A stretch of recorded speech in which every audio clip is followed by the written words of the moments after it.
So, welcome to the main cut. I am your host, Jade, and today I'm here with celebrity hairstylist Christina Rendall.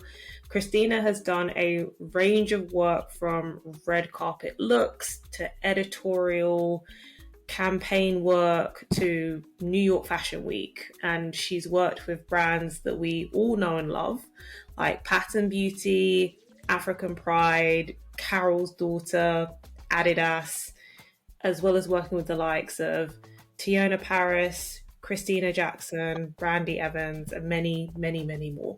So today we'll talk to Christina about how she started building her career in the hair industry and get some advice for anyone else who is up and coming behind her. So welcome to the show, Christina. Thank you for joining us today, especially because I know you've had a busy few weeks. Yes, thank you so much for having me, Jade. It's such an honor. I'm really grateful to be here on your platform, and I'm looking forward to this discussion. No, we're like I said, we're lucky to have you. Things have been busy, but we'll get into that with some of the questions. First, please give us, a bit of background on your journey into the hair industry. How did it all start? How did you get to where you are now? So, before I got into the industry, I actually was working in a few salons behind the chair. Okay. It's definitely a completely different world from industry work. But, you know, I was interested. I had curiosity and I wanted answers. I wanted to learn. I wanted to gain experience, and I really wanted to understand what it took to be a part of the industry. Early on, I actually started dealing with locks, and that kind of helped me start sculpting. And then from there, I got into bridal styling, which is a whole nother realm. Um, you know but it really helps me with my eye and also for detail for Mm. the what it took to do that, dealing with the clientele as well. um, and then after that, I started getting into braiding and creating shapes and beautiful sculptures and textures using twists and pieces and things of that nature. And it just honestly opened the doors for me, and it allowed me to combine my artistry with hairstyling, and it felt really natural. Mm. It was a beautiful door opening into the industry. And then after that, I started working with women in the industry who are really impactful in their spaces, and it gave me an opportunity to create these beautiful shapes and pieces, but also get into these editorial fashion spaces and making it a moment, being impactful with my pieces and telling stories. And here I am now. Oh, I mean, it sounds like it's definitely been a journey. um, and I know that you've done so many different types of work, and I think that's one of the beauties of the industry is that you have the ability to kind of move through different spaces, whether it be like I said, editorial, fashion, celebrity Mm. hairstyling, and from your perspective, what made you want to get into that side of the game? What made you want to go from, you've done a lot of work in salons to say editorial and celebrity styling? Um, so my lifestyle definitely played a big part, for sure. I am a full-time mom, Mm. and I wanted to be creative, but I also wanted to be a businesswoman, but also cater around my lifestyle as well. But as far as the artistry, like I was just drawn to that part of the industry, being able to bring art um, into my business Mm. and being to tell those stories. Um, Working behind the chair definitely created a strong foundation for me, Mm. but to push beyond everyday styling, I wanted to really tap into the creative side of things. Editorial lets me experiment, Okay. which is really cool. I get to create shapes and, tap into different trends. and, really create what I feel. And then celebrity styling really gives me a chance to really help my clients feel their best in their major moments at these high profile events, on these red carpets, and really celebrate texture. Mm. No, I mean it's great that you've found a way to balance that super hyper creative side where you're able to work on these editorial shoots, and then the side of the industry that, I mean, on the customer side is like almost therapeutic, right? You go to your stylist, you walk in one way, you leave another, and you can feel completely differently at the end of it. Absolutely. Absolutely. That relationship, it's, just being able to create with someone and building that relationship. It's very impactful. It's special. Um, a woman's crown, a person's crown is a very special and sacred space. And it's something I take very seriously, and I'm passionate about it. So being able to contribute in that way is definitely a blessing. Yeah. And like you said, that's a really special relationship with a hairstylist anyway, right? But then when you're working with celebrities and they have like a certain look that they want to go for, they'll go through phases where they want to have a big change. It must be, it must be really rewarding to see the end result when they've had a vision and you've been able to bring it to life. Oh, yes, absolutely. I mean, being able to take a celebrity to a new height that they've never been Mm. before, as far as, you know, luxury styling, it's a different feeling. It's a whole experience from the beginning. It's not just showing up and doing hair. Mm. It's a whole before that. It's really collaborating. It's really me hearing you out, but you also hearing me out and us coming together to make something really special, Mm. you know, not only for you to be impacted, but for everybody around you, because it's a big deal for women of color to be in these spaces Mm. and look luxurious and have texture Yeah. on these red carpets. It's a big deal. Yeah. No, I Yeah. can I can imagine, like I said, that must feel really rewarding to be able to do that. And it's also a process. It's like a getting to know you process. Mhm. So you can get to those moments. And how have you gone about really building that relationship with your clients? Because it's also building up that sense of trust. Absolutely. I think, you know, all of it comes down to building that relationship and, showing up and putting that work, but also hearing the stories of these people who really put themselves in their craft, Mm. um, and understanding, hey, this is how I want to show up. This is the feeling that I want, and really diving in deep into that. Mhm. You know, um, it's an artistic process, and just continue to build those solid foundations and relationships so that we can open the door to for the client and also myself to express ourselves. There's levels to this. Mm. There's different steps, and as you're growing and evolving, you're going to a next step, and it's it's enjoying, but it's terrifying all at the same time, but it feels great. So Mm. I love it. I love the whole process.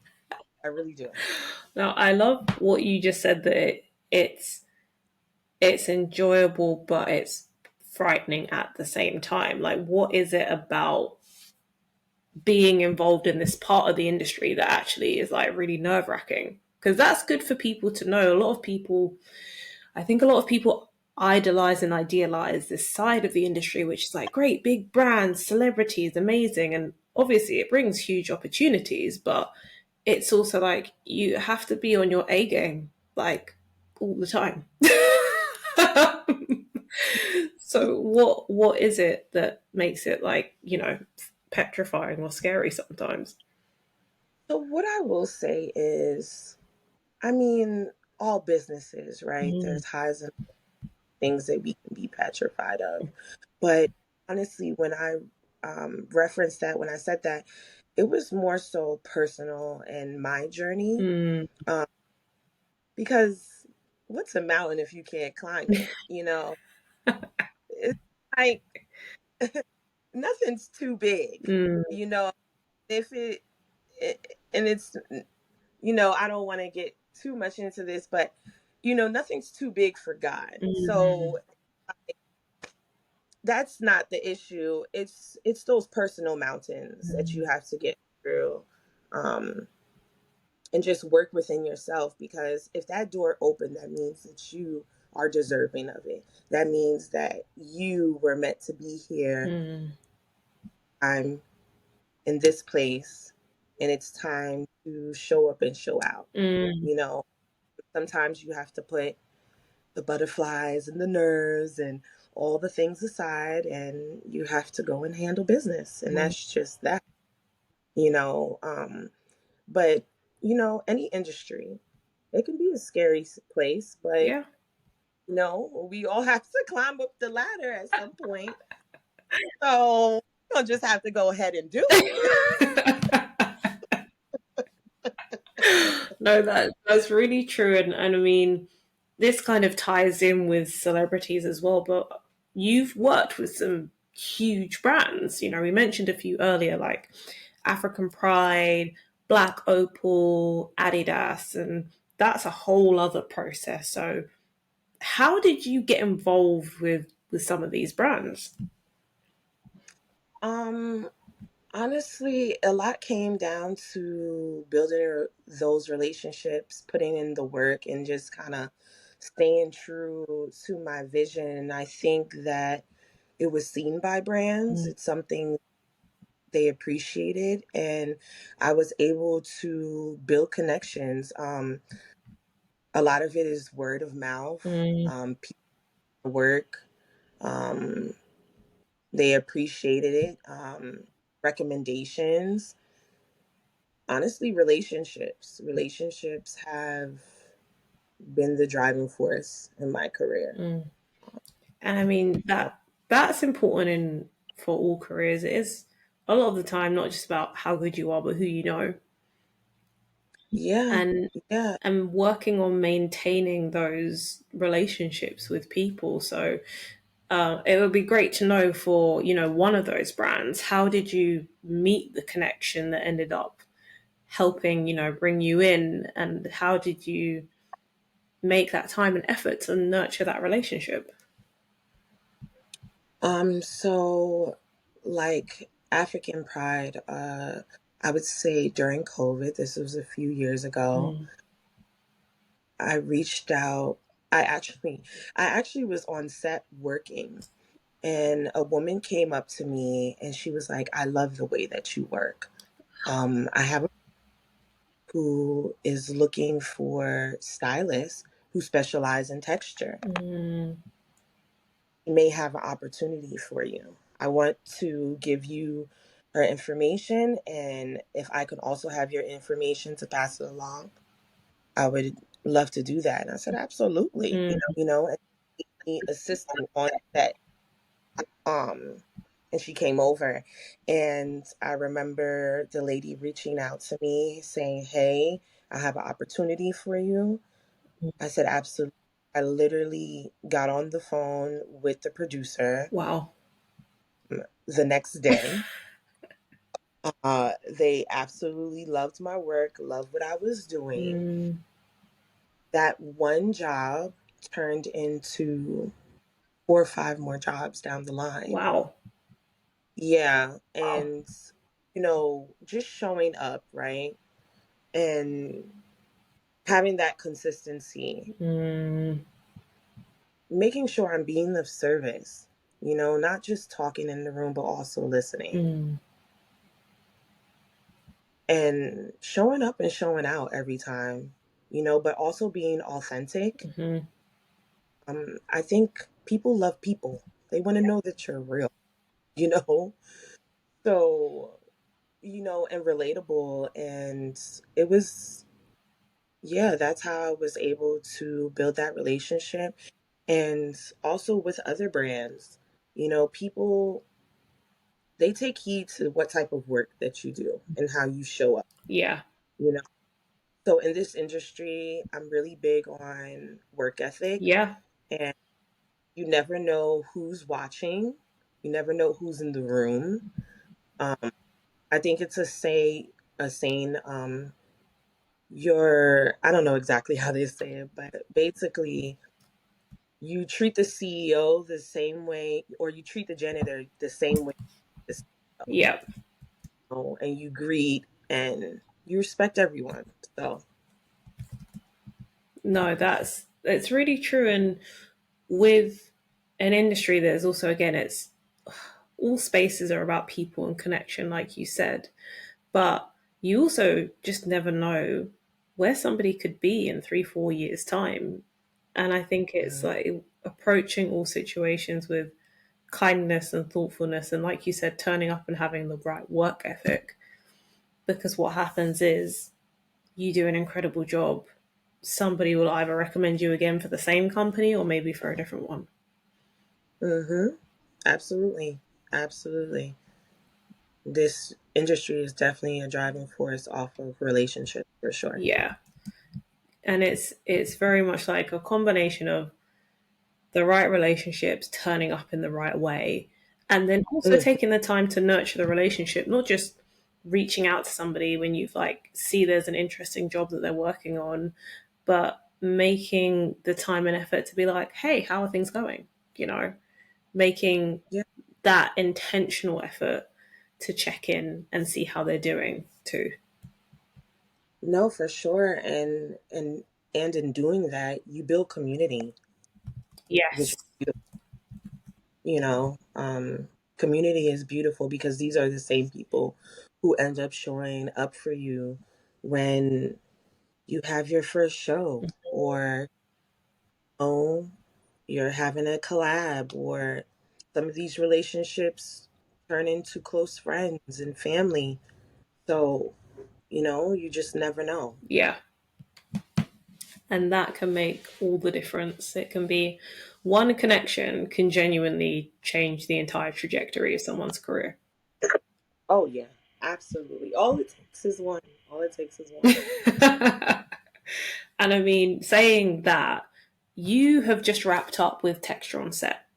And Mm. for those who don't know, can you explain what that event is for and how you believe events like this are helping to shape the industry? Lecture on Set is an event that really helps hairstylists in the industry learn how to properly work and take care of coily and curly hair. Excuse me.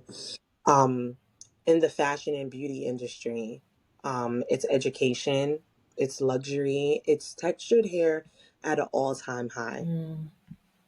Um, it's representation, you know. Um, there has been change in the industry, but it's still a lot of work to do. Yeah. And this event is monumental, especially because there's nothing like it Hmm. on the market. But like I said before, luxury, which is a big deal, because I think textured hair needs to be highlighted in a lot of these spaces, high profile spaces. And not only does it need to be highlighted, but it needs to be highlighted Mm. by Black people who really know textured hair, Mm. and who represent it, you know. So this event is humongous. A lot of the moguls who specialize in textured hair are at this event.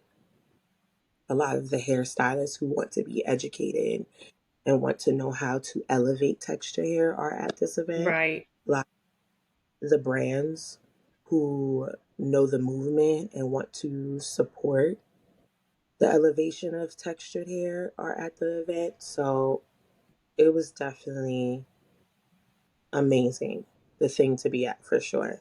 Also, just the amount of effort and energy that it takes to bring an event like that to life. I mean, Naima Lafond has done an amazing job of doing this. I don't know how many years she's been doing texture on set for. So this is actually her second year. Okay.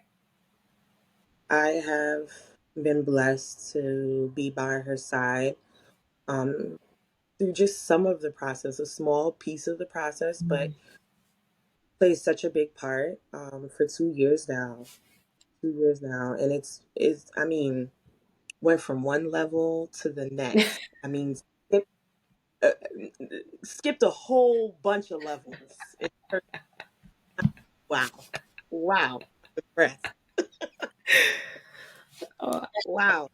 I love hearing that. And what were some of the highlights from this year's event? Oh my God. So with Ema, who is also my mentor, everything is big, big or go home, you know. So the hair was big, the educational features that came on the platform, Mm, big, they were passionate, which is amazing, and brands and experts really came to show up and show out. It was just energy, energy, energy, which was amazing. And I think that's something that you want to feel when you go to an event, right? mm, You want to feel like everybody, because sometimes it's like, okay, we do this every year, but no, we're here to show up and show out. yeah. And you felt that in every way. The people who participated backstage, from Texture on set, but then also from all the other brands. Everybody wanted to show up and show out, and that's exactly what we did.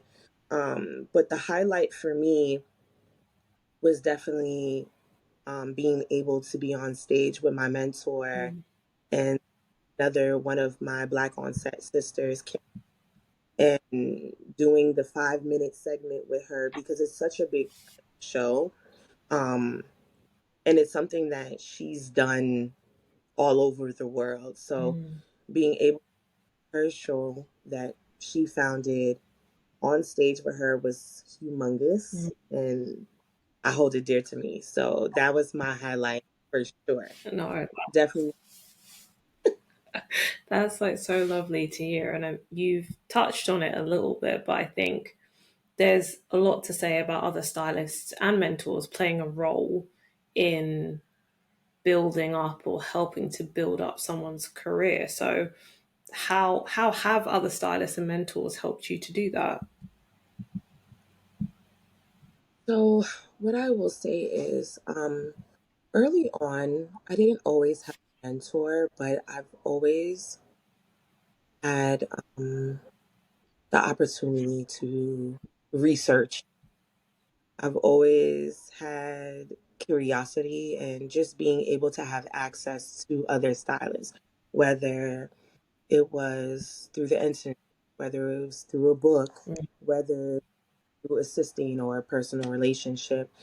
And it's played a major part, you know, just being able to see what really drives another stylist, how they approach things differently, how they approach hair differently, Mm, how they show up creatively, how they show up in a room, just as far as business, how do they show up in a room, mm, you know, which sometimes as an artist, you don't think about the business side of things, but it's such a big part, showing up in a room is such a big part.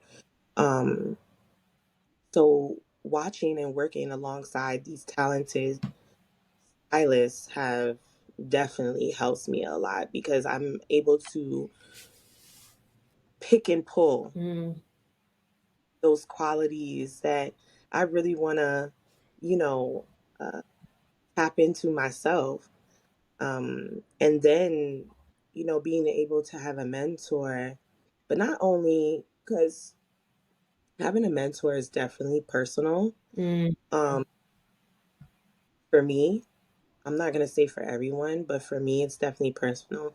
And I think that um, I definitely needed someone that I could relate to. I definitely needed someone that was going to take me in and, have a certain level of vulnerability, like build an actual relationship. So having a mentor now is definitely very special to me, and just being able to have that voice, she's able to give me insight on things that I won't necessarily have the access to, or some people in the industry are just not comfortable talking about, So being able to have those uncomfortable conversations or get that advice is definitely a blessing for sure, you know, but um it was worth waiting. I will say it's been some time, but it was worth waiting for this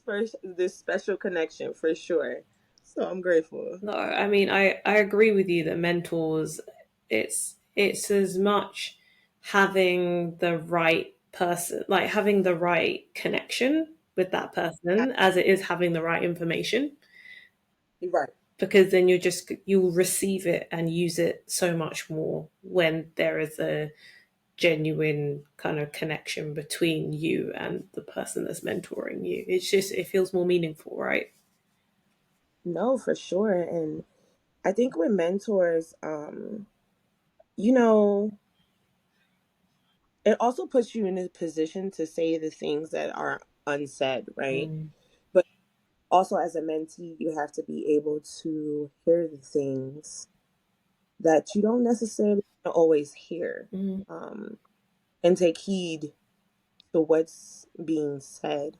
And sometimes you have to be in a position to be ready for that. Yeah, And that's okay too, So it's definitely worth waiting.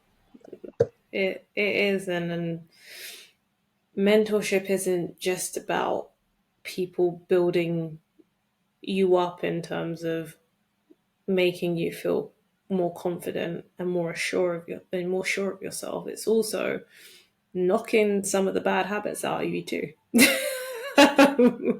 It comes with both, and I, yeah, and it's interesting that you say that because there is so much about having respect for that person so that you can receive that message. Mhm. Mhm. I think a lot of it comes down to if you're speaking to somebody and you respect them, then even when they're giving you a message that's hard to take, you will just Yes. take it and go away and think about it. Yes, absolutely. Um, that respect definitely has to be there Mm. for sure. 'Cause then you won't be able to receive. You have to be in a place of receiving, and respect is the foundation to a lot. You gotta absolutely. That's I think that's a good point, and also good for stylists to hear, the ones that are up and coming, especially because I feel like salon culture isn't it's not what it once was. It doesn't feel like it used to feel like being in a salon was almost like a rite of passage, that every Hmm. stylist would go into a salon for a certain period, and if they wanted to become independent, then they would go off and do that. And that time in a salon gives you a chance to have your first mentors. Right. Whereas now it feels like a lot of people are becoming independent pretty much straight away. And so there isn't that backbone of, oh, I've learned from people that have been in the game for like 20, 30 years. Let me take some of those lessons whilst I'm still building. It it, Right. it feels more like I said, that natural occurrence of mentorship that used to happen. Right. It doesn't Right. feel like that happens as often anymore. Yeah, no, it doesn't seem like it. I know for me, my personal experience being in the salon, it definitely was not a safe space for me. Um, Oh, interesting. yeah, me personally, I know everybody doesn't have that same experience, Mm, but it was a space for me. It wasn't a space where um I definitely grew, of course, but not everybody wants to teach. mm, Not wants to have you under the wing. mm, Um, never got um, a great experience from being in the salon, unfortunately. But, you know, I've heard of people, it's a sense of community, which is nice, and just building together. But I do think that in this day and age, it has changed. I think that everybody just kind of wants to be in charge of their life, yeah. um, in charge of how things happen and goes. So I think that's just where it's at right now. Um, so that sense of community has changed. Mm, Everybody building their own community, not being a part of someone's someone else's community, yeah. which is like a bad thing. I feel, because I think it's important, especially there's a lot of women in the industry. And I feel like for women, we should be in control of our communities for sure. I love that for women. Mm. Oh, Me. it's also r- interesting to hear that your experience at the salon wasn't that, which was, the kind of nurturing learning that a lot of people would want to experience, right? If you're working with a group of people almost every day, that's one of the reasons that you want to turn up is for the people that you're working with as well as the clients. So that, it is important to also build our own circles, build our own communities of people that feel like home so that you can create that safe space. Right. And I think that's what it was for me. It was like, okay, this may not be a safe space, but I can build a safe space for myself. Mm. And what I've been able to do. Okay. I think that's really key for people to hear because there'll be people who are going through that experience right now that need to hear that. Um, on that, Yeah. any tips for people that are going through that experience? They're at a salon, it's not quite what they expected it to be. They don't necessarily feel like it's their safe space. How did you go about kind of building your tribe and your community when you were going through that?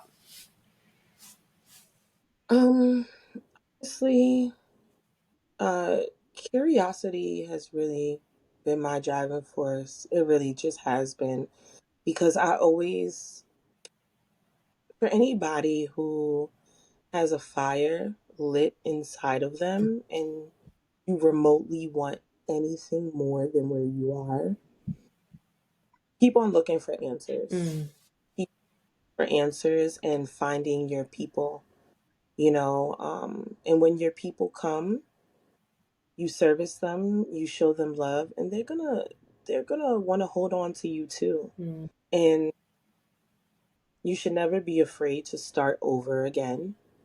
Starting over is is a blessing, honestly, in disguise.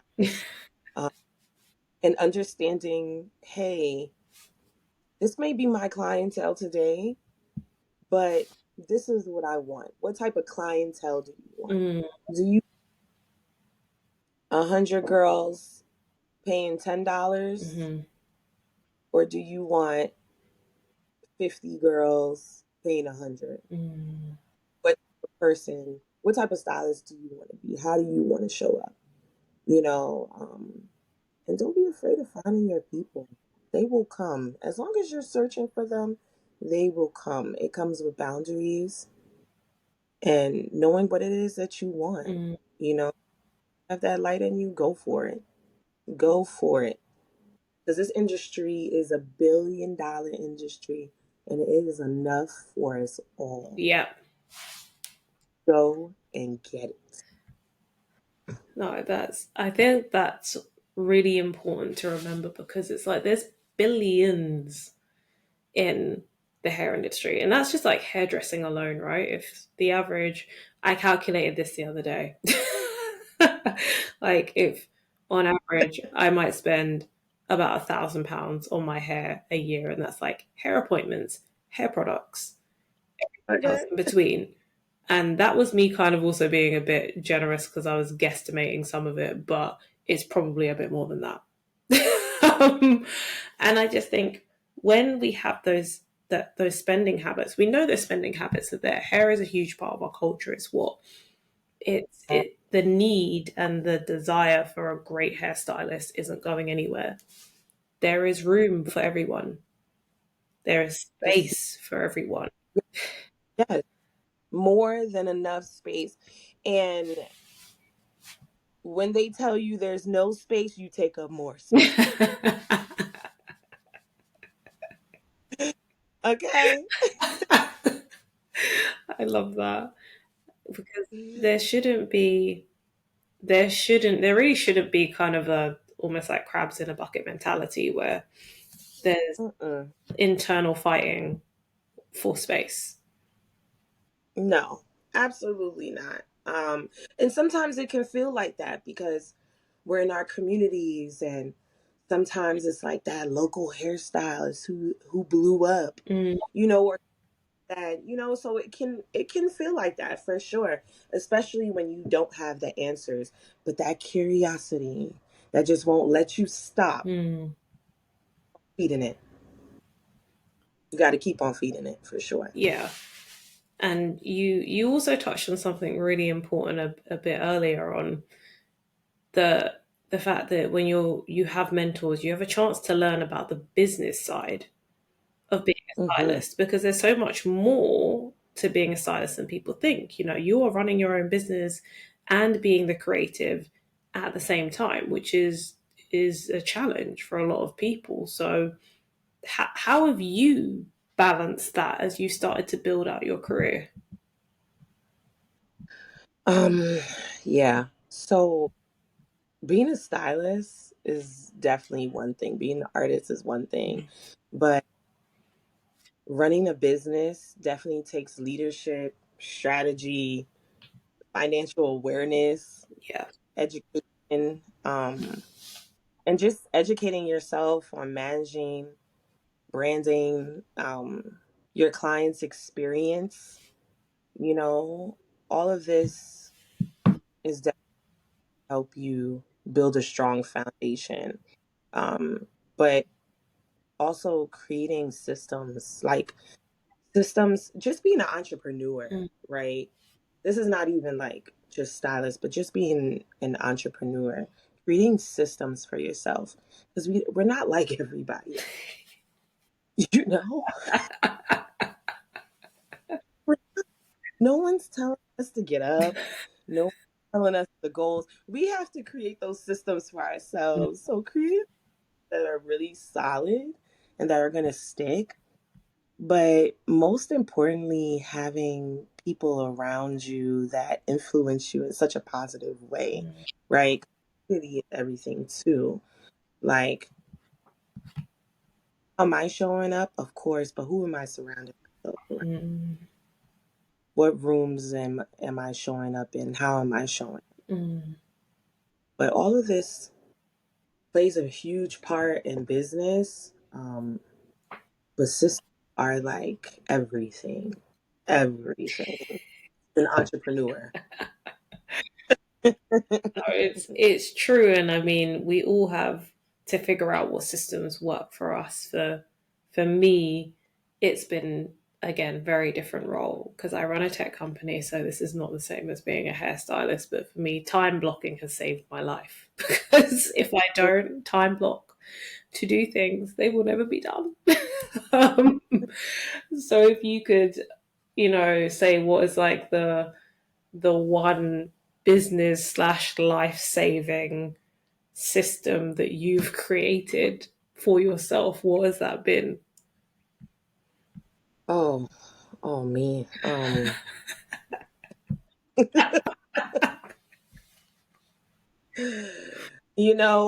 My calendar is everything. I need a calendar. I have to write it down.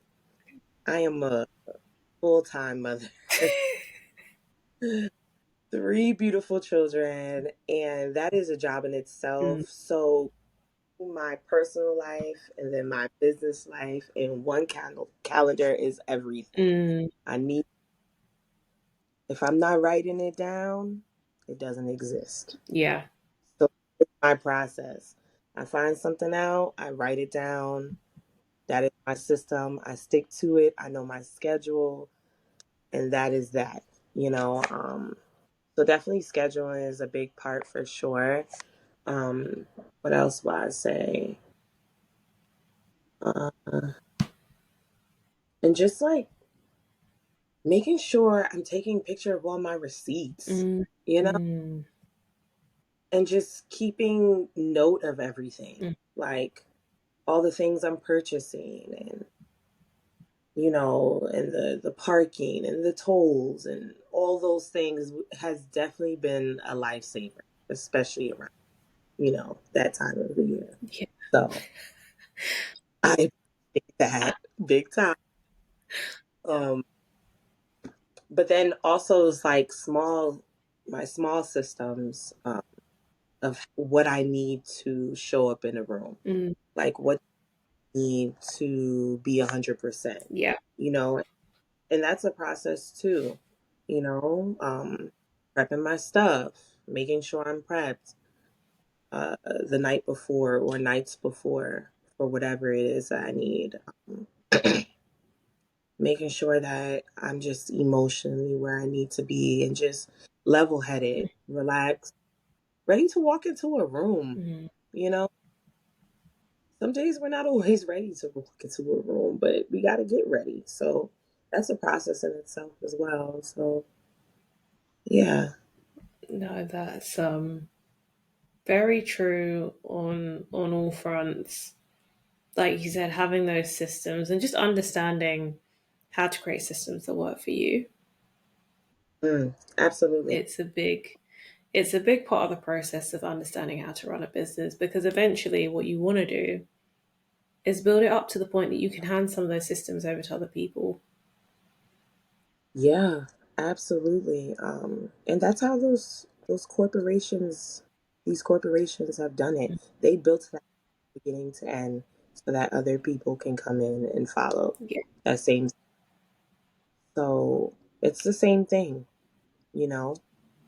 It's the same thing for sure. no, it totally is. And I think there's, like I said, there's a lot to say about how we can make sure that we're running business more effectively and the stylists are doing that for themselves and recognizing that as much as they are a creator, they're also a business owner as well. And they are the business. Yeah, yeah. We are. We represent our business, ourselves, our craft, and people want to know that they're a part of something that is well ran. Not only do they want to feel good, but you know, um, am I going to get this information right away? Mm, Going to take?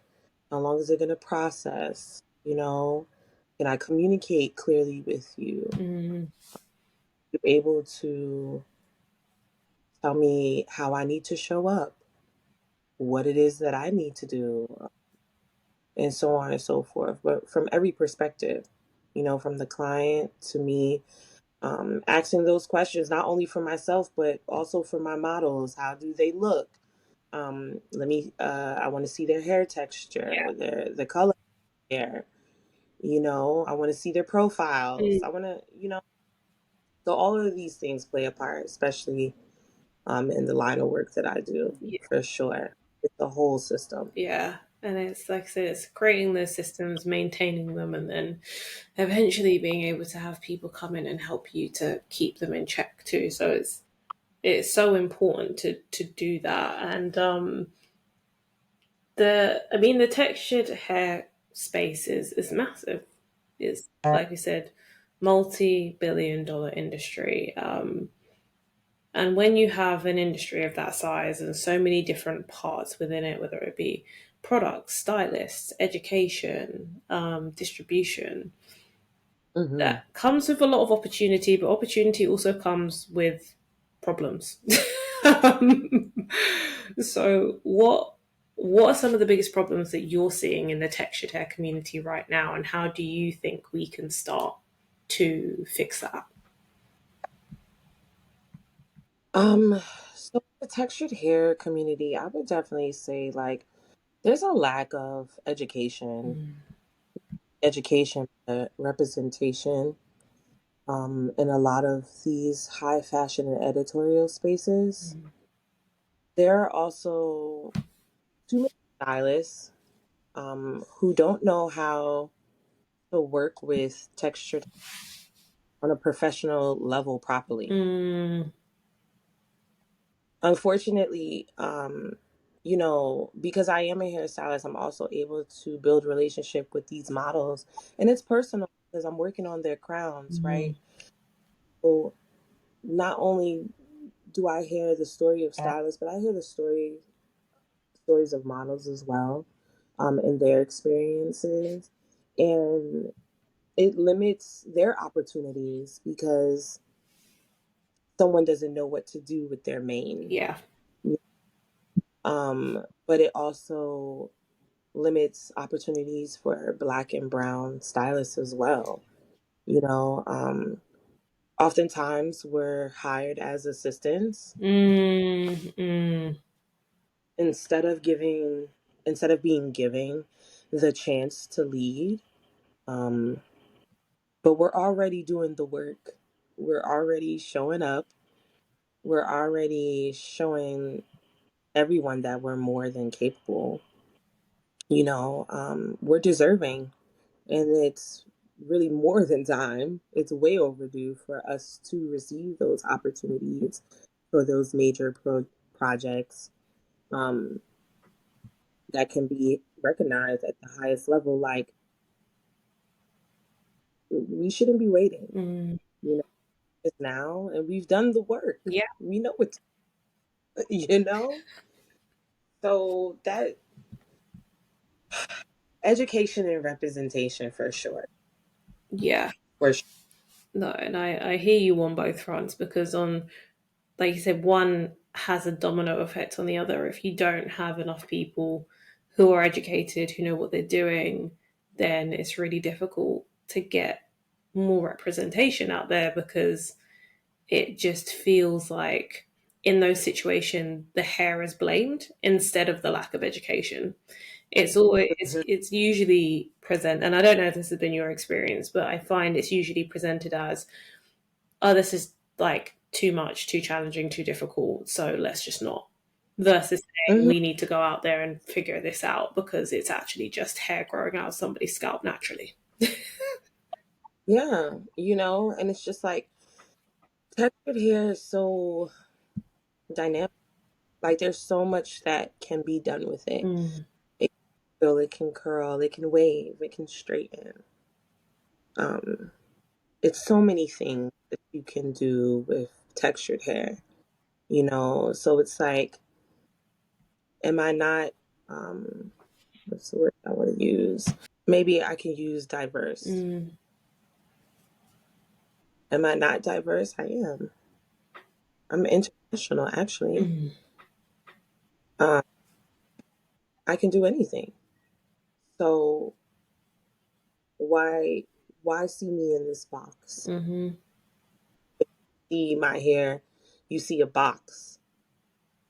When you see my hair, you need to see you mm. need to know it can transform. And that's a big deal. Yeah, That's a big deal.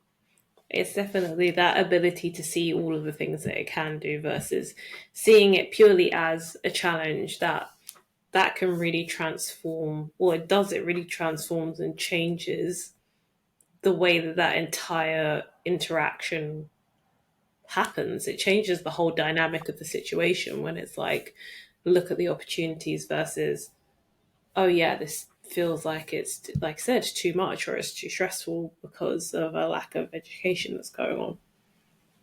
Oh yeah, absolutely. And if you don't want to educate, that's fine. There's representation here. Mm, Put those people in those positions. yeah. You know, let them lead. You know, that's it. Yeah. It's simple. Some problems are actually really easy to solve. We just make them more complicated. I mean, you know, Oh, no, I really do love that. And I mean, given everything that we've spoken about so far, what's your one piece of advice for the up and coming stylists who dream of being on the celebrity scene, doing editorials, working with brands? What's the one thing you think they should bear in mind? um, so my biggest thing I would say is learn the business side of things just as much as you're learning your craft.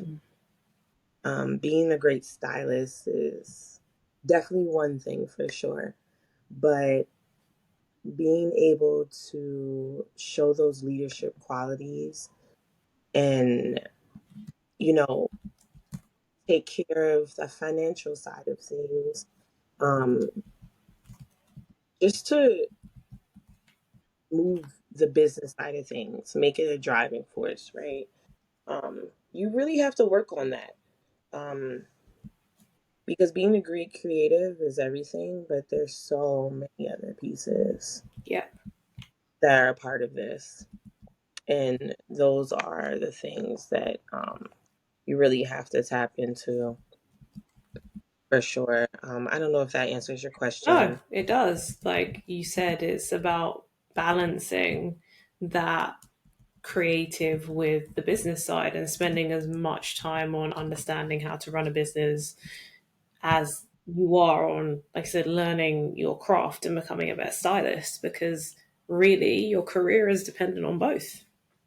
Yes, it is. It really is dependent on both. And I think especially because creatively it's much easier to do the thing that you really enjoy or focus on the thing that you really enjoy, which is hair, because the business side is not fun and it's like the unsexy side of working for yourself.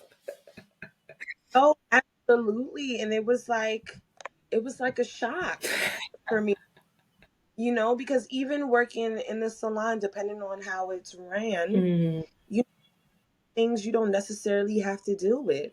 Sometimes you're giving your own booking site, or they have a booking site for you. You don't have to worry about how that yeah. functions, right?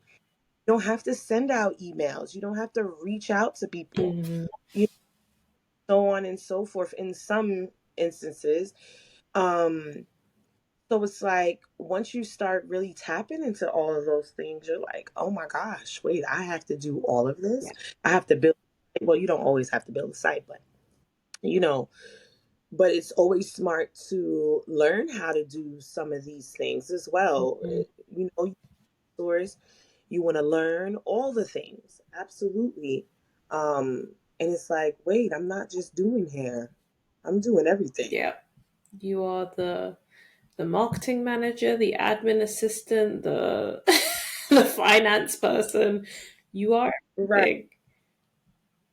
The customer service person, Yeah, everybody. everyone. You are the all-in-one, the all-in-one business person, and that is, even that, to be fair, is why it's so important to balance the two.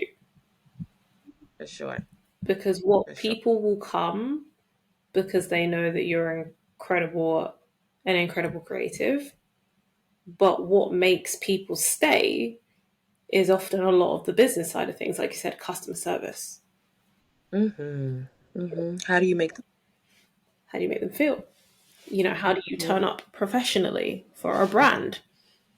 How Right. prepared are you? How have your systems helped you become prepared? So it's just as important, like you said, to think about the business end as it is the creative end. Absolutely. Absolutely.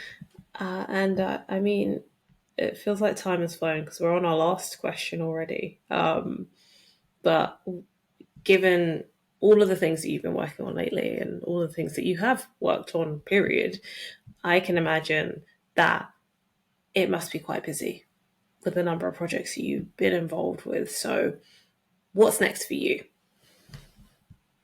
It has. It has. Honestly, right now, I'm definitely focusing on really pushing my creativity to a whole nother level through my editorial work.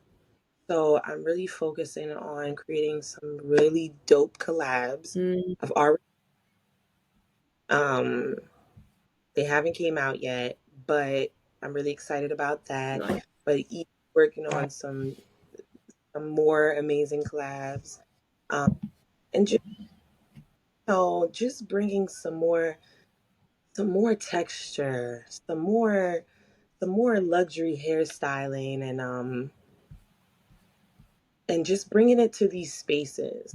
You know, really really showing some range. So I'm excited to show everyone my range for real. Um, it has been a trying year, Mm, but doing amazing things. I've been pushing through. So I'm grateful for that. But I'm also really excited about tapping into education more because as we were talking about it this whole time, you know, that's important. mm, That's important is not only where it's been, where it is, but where it's going. So it's important for me to make that impact as well and just each one teach one. yeah. You know, I think it's time for me to kind of tap into education a bit and, maybe help some folks out. I'm really excited about that. So yeah, there's a lot. There's a lot in the works that I'm excited about. Mm. Um, and yeah, it's gonna be good. It's gonna be a good year. Oh, no, I love that. And we are only, I say we're at the end of March, people. I don't know where the first 3 months of the year went, but we still have plenty of months left. So I'm sure We still have time we have, to get done. we have plenty of time. I am sure it will be an incredible year. And just really grateful, like I said, to have some of your time to talk about your experiences, how your career has been built. And I know that there are so many people that will listen to this and will have a better sense of direction, both for themselves creatively and for their business now. So thank you so much, Christina. I really appreciate having some of your time. Thank you, Jade. It was such a pleasure. You made it so easy. I appreciate you. That's fine. That's what I'm here for. And also a big thank you to everybody who's listening, because this is we do this for you. We do this because we want the industry to be better. We want you to have access to this information that otherwise isn't always out there. And if you've learned something, please like and share with other people that could benefit from hearing it as well, especially those up and coming stylists that you love. Share it with them. We want them to hear all of this great stuff as well. And so, again, a huge thank you to Christina. Huge thank you to everybody who's listening. And we will see you on the next episode.